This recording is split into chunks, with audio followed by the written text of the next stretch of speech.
One of the limitations of the heavy bag, as opposed to shadow boxing, is that the heavy bag forces you to hit all your targets in towards the center line. In other words, if I'm your opponent, it's as if I don't move my head at all. That's what the heavy bag does. You've got the body here, but all targets, boom, come into the center line. But when you get into real sparring, you realize that the head is moving. Here, back, back, dip, under.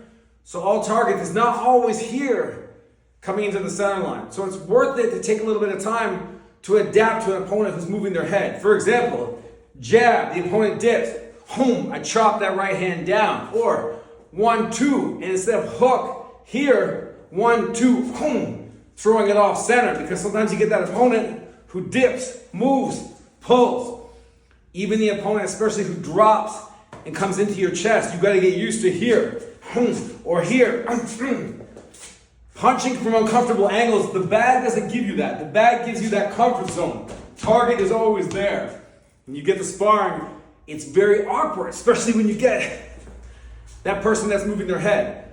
Now, I don't want you to be reckless and start going like this and leaving yourself open. So you would go quick, and then you would move and cover yourself.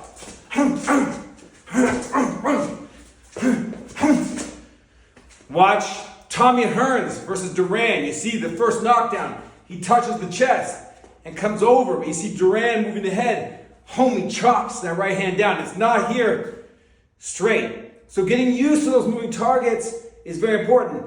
Another one is a fighter who pulls, because here, they're not always there. They're going back. Roy Jones Jr. versus Montel Griffin 2. He anticipates the pull and goes further. So sometimes you have to adjust. Opponent pulling their head back. Work that in shadow boxing. Include that. Factor that into some of your work. You'll have tons of time to hit down the center line. On the double end bag. Boom, boom, boom. Every now and then, work in. Anticipate the opponent is moving their head off the center line, moving target, and try to tag them. Boom.